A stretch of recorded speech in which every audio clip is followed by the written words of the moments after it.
Hey guys, how's it going? OliPlays here. Welcome back to the FM Scout YouTube channel. Welcome back to Leagues in Focus, where today we're going to be taking a look at the Norwegian Eliteserien. Now before we get into that, I'd just like to point you in the direction of my own channel, where I'm still doing Red Star Belgrade and Swansea City saves. I'm looking to release a decent amount of content in the coming weeks, so go over there, check it out, and hopefully there'll be some new videos for you guys soon. So then, let's kick this video off with the league table. Well, there's 16 teams, play each other twice, so there's just 30 games in a season. It's a really basic league, which is nice. It's nice to come back to something more simple after the MLS and the Danish league. Firstly, if you finish top, you win the league and you go straight through to the Champions League second qualifying phase. Now if you finish second and third, you get the Europa League, but you've got to start the first qualifying phase, so a little bit of a struggle if you're not so strong. Then we go to the other end of the table. Well, if you finish third bottom, you got a relegation playoff and you're going to be playing the third place team in the first division, which is obviously the league below. And if you're in the bottom two, you're just automatically relegated. You're gone. Better luck next season. Now let's have a look at the training facilities. Well, we're going to look at the first 8 teams and then the next 8 teams, kind of split it up a little bit more. Looking at this, you know, it's not bad. It's not as good as the MLS, but the MLS was so good at this. You've got quite a few averages on this page. You've got Alisund, Haugesund and Odd Grenland, they're average. Kristiansund, they're below average, which is not good at all. But then you've got impressive with the likes of Rosenborg, Molde, Lillestrøm, and then Brann is pretty good. Again, not the best, not the worst. And if we look at the second lot, well, again, very similar. It's pretty much all averages here. We've got Sarpsborg, Sandefjord, Sogna, I'm going to butcher these names by the way, Tromsø and Viking, they're all average. And then we've got Starbake and Strømsgodset, they're good, and Vålerenga, they're impressive. So just a hover in between kind of good, impressive and average so far. Now let's take a look at the youth facilities. Well, it's a mixed bag here. Got Alisund, Brand, Odd, they're average. Haugesund, below average. So they're not as good at youth facilities as they are at training facilities. Then you've got Kristiansund, really poor. To be fair to them, I believe this is the first time they've been in the first division, so that makes sense why their facilities aren't so great. Hopefully they can kick on in real life and make themselves a force. Then on the flip side, we've got Lillestrøm, they're good. And then Molde and Rosenborg, they're great. So if you're looking for regens, Molde and Rosenborg, 2 really, really good places to go. And on the other side, well, again, covered with averages. A couple of good, an excellent, and a great. So you've got Stabæk, excellent, Vålerenga, they're great. So that's 2 places you're going to want to look at for regens. Tromsø and Strømsgodset, they're both good. So not the worst place in the world to also have a look at. So what about the transfer budgets in the Eliteserien? Well, Molde lead the way. They've got just over 2 million quid, and Rosenborg, they've got 1.4 million quid. And then it starts to tail off from there. So there's not tons of money in this league, but obviously being able to qualify for the Champions League, if you're going to get into the Champions League regularly, you will start bringing in a bit more money if you were to do a save here. Below this list, well, some budgets, they do go down to £0. For example, Sarpsborg, and yeah, there's not tons of money, but again, being able to qualify for the Champions League, great opportunity to get some money in. And before we compare the teams in the league with each other, let's just see how the Norwegian Eliteserien stacks up with everyone else. Well, it's a mid-table. Facilities, both average good, so that's really not too shabby. Just above the Serbian Superliga and the Danish Superliga, so Norway, very good place to look at. So the tier lists, well, as I said before, this is a compilation of everything you've seen plus the media prediction. From this, there's kind of 3 clear top sides, 3 clear bottom sides, and then everywhere else is fair game. But as with kind of the smaller leagues, it's very competitive. They're not as definitive at the top. So on the top, we've got Mulder, Rosenborg, and Strømsgodset. Tier 2, Stabæk, Odd Grenland, Brann, Viking, and Vålerenga. Then we've got Haugesund, Alesund, Tromsø, Sandefjord, Sarpsborg, and then Sogndal, Lillestrøm, and Kristiansand. Well, they're just going to be fighting relegation. Okay then, so let's look at some players. Well, we start off with the top young prospects in my eyes. Now, we've gone with 6. Got a personal recommendation from one of the other FM Scout guys. I'll get to him. But let's kick it off with Halsaiter. Now this guy, the things that stand out instantly, determination and work rate. He's a player that's going to give you everything. And at 19 years old, he's got very well-rounded mental and technical stats.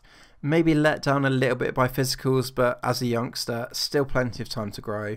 And for only 89 grand, it could be a really nice pickup. Then we've got Tobias Svensson, 17-year-old Norwegian.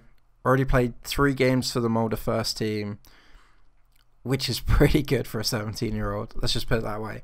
Another really determined, driven player. Great dribbling, great first touch. This guy has got some really good technical stats for his age. Lacking a little bit in some areas of the mentals, but obviously that's going to come on as he grows. Next up, we've got Thomas Olivier Amang. Not someone with tons of technical stats at the moment. Obviously, a 19-year-old, play either wing, play up front. He's very quick. Like, very, very quick. And 19 fitness, 17 work rate, 15 determination. It's going to give you us all. With 17 flair, I mean, this guy could be so good if you can sort out his technicals. Lucas Spalvis, well, he's actually on loan from Sporting.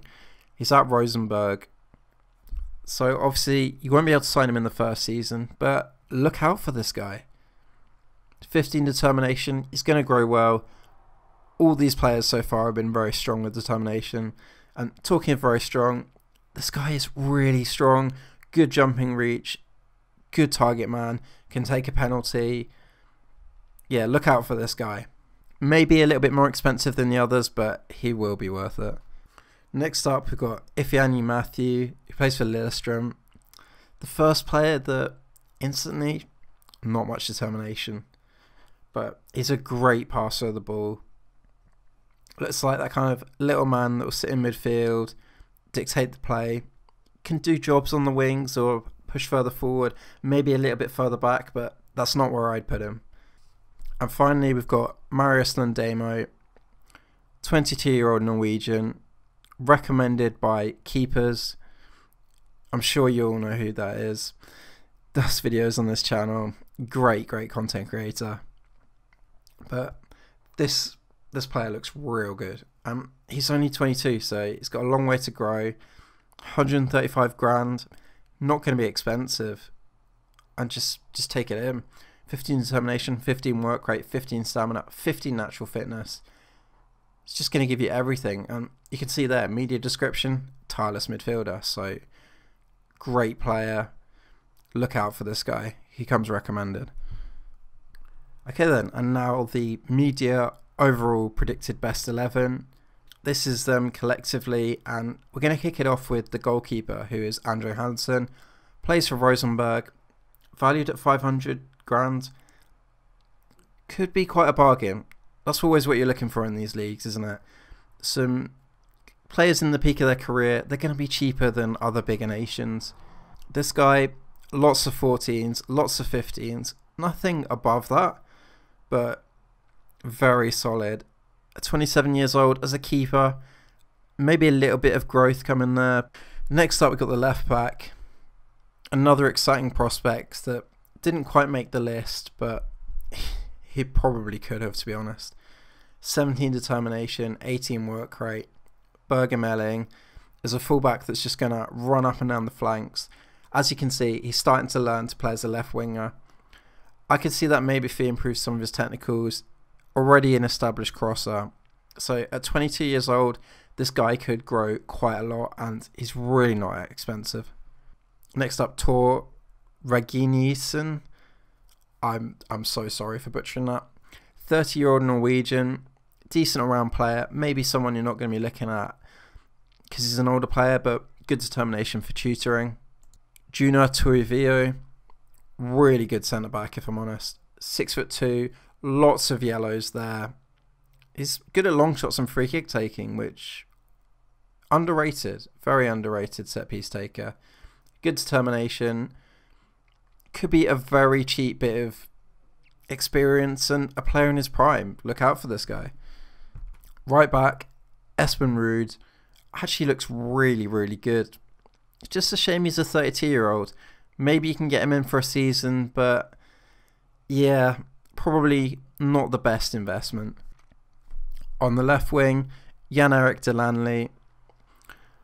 24 years old, maybe a little bit of a prospect, a little bit of room to grow, but he's reaching the peak of his career. He's okay. He's got pace, got a bit of dribbling, but besides that, he's okay.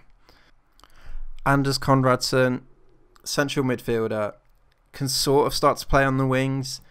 26 years old, reaching the prime of his career. He just looks like hard-working midfielder, strong work rate, strong natural fitness. So you get a couple of good years out of this guy. Frederick Midshow can play anywhere on the pitch except centre-back and striker. Definitely a more creative option. Good mentals, decent physicals, and some decent technicals with passing and technique standing out. Mike Jensen, another player in the prime of his career, can play anywhere in the middle, sort of plays on the wings, but not too much. Box-to-box midfielder. Is a good all-round package. Some very nice mentals. A decent pickup.